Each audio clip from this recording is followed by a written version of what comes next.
Hello students, welcome to my YouTube channel. तो finally students, आप सभी का क्लास 9 सूचना प्रौद्योगिकी इंफॉर्मेशन टेक्नोलॉजी का पेपर हो चुका है। आपने कितने क्वेश्चंस अपने एग्जाम में सही किए हैं जल्दी से चेक कर लीजिए। कंप्लीट सॉल्यूशन के साथ आपके लिए आंसर की लेके आ चुका हूं और कमेंट में अपना स्कोर ज़रूर बताएं आपने 40 में से कितने नंबर अचीव किए हैं। तो चलिए वीडियो को स्टार्ट करते हैं। सबसे पहले आपको ऑब्जेक्टिव क्वेश्चन पूछे गए थे। पहला क्वेश्चन आपसे पूछा गया था कि किसका उपयोग प्रथम पीढ़ी में कंप्यूटर में होता था। तो ये क्वेश्चन मैंने आपको बताया भी था। तो इसमें वैक्यूम ट्यूब इसका क्या हो जाएगा, राइट आंसर हो जाएगा। इसके बाद आपसे पूछा था कि कौन सा एक छोटे क्षेत्र में लैन का पूरा नाम है। तो लैन का पूरा नाम क्या हो जाएगा, लोकल एरिया नेटवर्क। तो ये मैंने आपको 3 बताए थे, local area network, wide area network और पर्सनल एरिया नेटवर्क।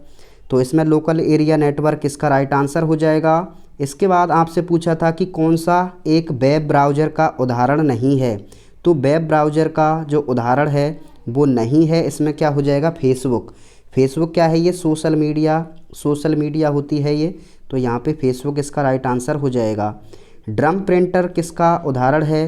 तो ड्रम प्रिंटर इसमें आपका लाइन प्रिंटर इसका क्या हो जाएगा, राइट आंसर ऑप्शन ए हो जाएगा। इसके बाद आपसे पूछा था कि नेटवर्कों का नेटवर्क, ये क्वेश्चन मैंने आपको बताया था। नेटवर्कों के नेटवर्क को इंटरनेट कहते हैं। तो इंटरनेट इसका क्या हो जाएगा, राइट आंसर हो जाएगा। अगला क्वेश्चन आपसे पूछा था कि दूसरी पीढ़ी के कंप्यूटर किस पर आधारित थे। तो दूसरी पीढ़ी के जो कंप्यूटर थे वो आपके ट्रांजिस्टर पर आधारित थे। तो इसमें ट्रांजिस्टर इसका करेक्ट आंसर हो जाएगा। बाइनरी अंक प्रणाली में 8 बिट मिलकर क्या बनाते हैं, 1 बाइट बनाते हैं। तो 1 बाइट इसका क्या था, राइट आंसर था। तो अगर आपने 1 बाइट किया होगा और अगर यहाँ पे 4 बिट पूछता तो क्या हो जाता, 1 निब्बल हो जाता। तो इसमें क्या हो जाएगा, बाइट आ जाएगा। इसके बाद नेक्स्ट क्वेश्चन आपसे पूछा था कि ट्रांसमिशन मीडिया में तरंग सभी दिशाओं में जाती हैं। तो किस ट्रांसमिशन की बात कर रहा है ये। तो इसका जो राइट आंसर है वो आपका, इसमें आपने क्या किया था, इसमें आपका असीमित होना चाहिए। आपने क्या किया था कमेंट में ज़रूर बताएं, इसमें थोड़ा सा डाउट है। इसके बाद देखिए नेक्स्ट क्वेश्चन आपका पूछा था अति लघुत्तरात्मक प्रश्नों से।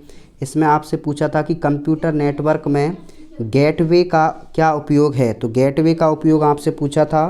तो गेटवे का उपयोग क्या होता है, 2 अलग अलग प्रोटोकॉल वाले नेटवर्कों को जोड़ता है। क्या है ये, एक नेटवर्क डिवाइस है।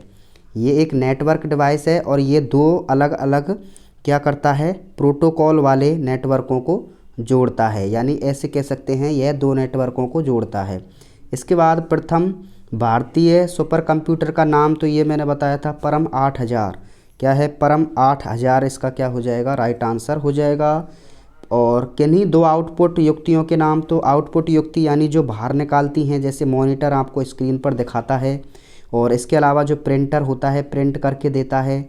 तो ये भी क्या है, एक आउटपुट है। और स्पीकर, ये स्पीकर भी क्या होते हैं, आउटपुट होते हैं। स्पीकर में से आवाज़ निकल के आती है तो ये आउटपुट है। इसके बाद देखिए किन्हीं 2 आउटपुट, ये हो गया आपका। और माउस की संरचना का चित्र बनाना था, ये मैंने आपको बताया था ये क्वेश्चन। तो इस तरीके से इसमें एक गोल गोल होती है और इस तरीके से आप बना सकते हैं। अगला है देखिए, और इसमें देखिए विंडोज़ में डिलीट की गई, देखिए ये क्वेश्चन सेम टू सेम छपा है आपका। डिलीट की गई जो फाइल है वो आपकी कहाँ जाती है, रिसाइकल बिन में जाती है। अगला था आईसी का पूर्ण रूप। तो ये इंटीग्रेटेड सर्किट, ये भी मैंने आपको बताया था। इंटीग्रेटेड सर्किट या समाकल, जो आपकी समाकल पथ होता है, समाकलित पथ कह सकते हैं, या इंटीग्रेटेड सर्किट इसका राइट आंसर हो जाएगा। किन्हीं 2 विंडोज़ ऑपरेटिंग सिस्टम के नाम बताइए। तो विंडोज़ के नाम बताने हैं तो इसमें आप क्या लिख सकते हैं, जैसे विंडोज़ 10, विंडोज़ 11 और इस तरीके से आप लिख सकते हैं। इसके बाद आपका ई लर्निंग में प्रयुक्त की गई 2 उपकरणों के नाम बताइए। तो ई लर्निंग यानी आप इलेक्ट्रॉनिक माध्यम से सीखते हैं। तो किस किस के माध्यम से सीख सकते हैं, जैसे मोबाइल हो गया जिसको हम स्मार्टफोन कह सकते हैं। इसके अलावा कंप्यूटर हो गया, टैब जो लैपटॉप होते हैं वो भी लिख सकते हैं। तो कोई भी 2 आपने लिख दिए होंगे। इसके बाद आपका रैम रोम में अंतर पूछा था। रैम की फुल फॉर्म और रोम की फुल फॉर्म भी मैंने आपको बताई थी, रैंडम एक्सेस मेमोरी और रीड ओनली मेमोरी। तो इसमें देखिए रैम क्या होती है, ये एक अस्थाई है। ये क्या है, अस्थाई मेमोरी होती है और ये रोम क्या होती है, स्थायी मेमोरी होती है। तो एक अंतर पूछा था, तो इस तरीके से आप लिख सकते थे। इसके बाद देखिए फ़ोल्डर क्या है, इसमें इसे कंप्यूटर में कैसे बनाया जाता है।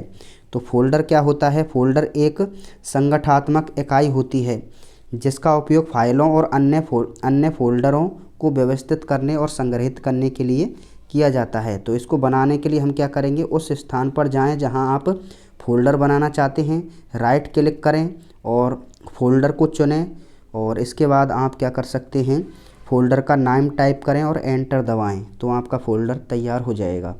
इसके बाद अगला क्वेश्चन है आपका, कंप्यूटर की विशेषताएं आपको बतानी थी। तो कंप्यूटर की विशेषताएं भी आप बता सकते हैं, किस तरीके से बताएंगे।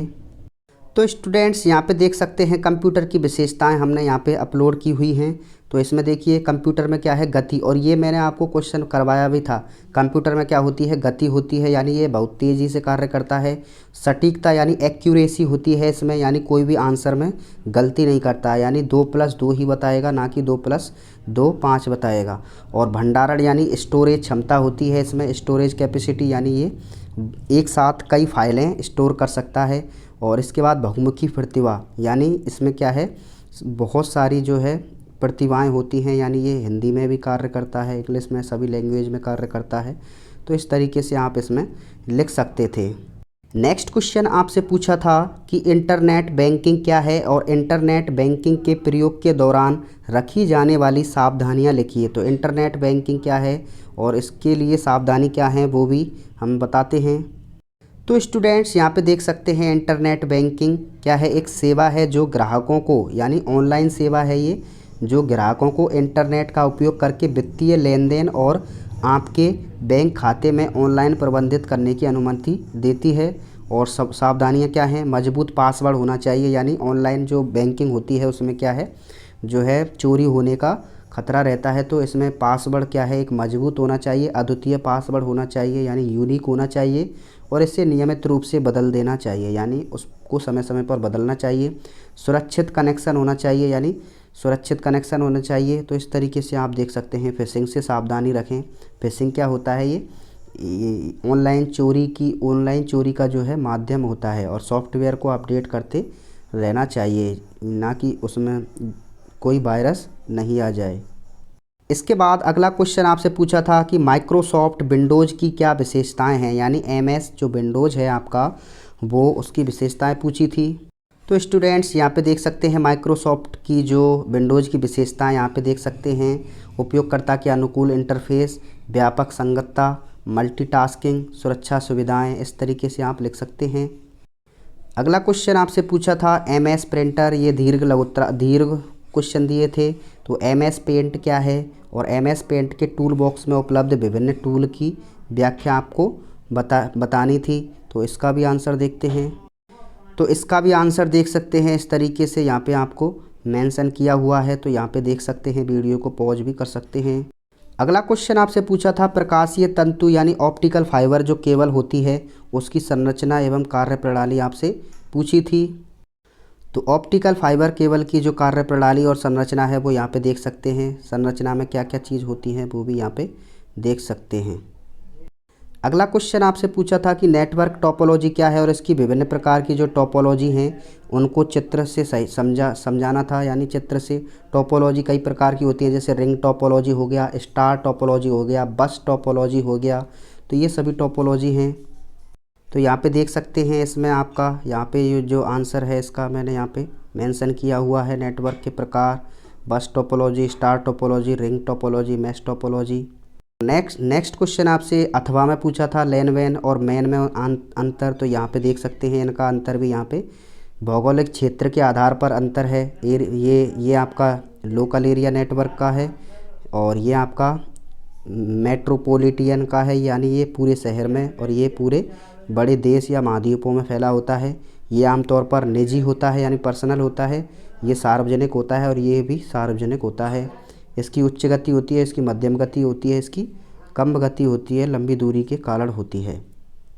तो इस तरीके से ये कंप्लीट आपका क्वेश्चन पेपर हो जाता है। आपके कितने क्वेश्चन सही हुए हैं आपका स्कोर ज़रूर बताएं। Thank you. वीडियो को लाइक और हाइप ज़रूर कर देना।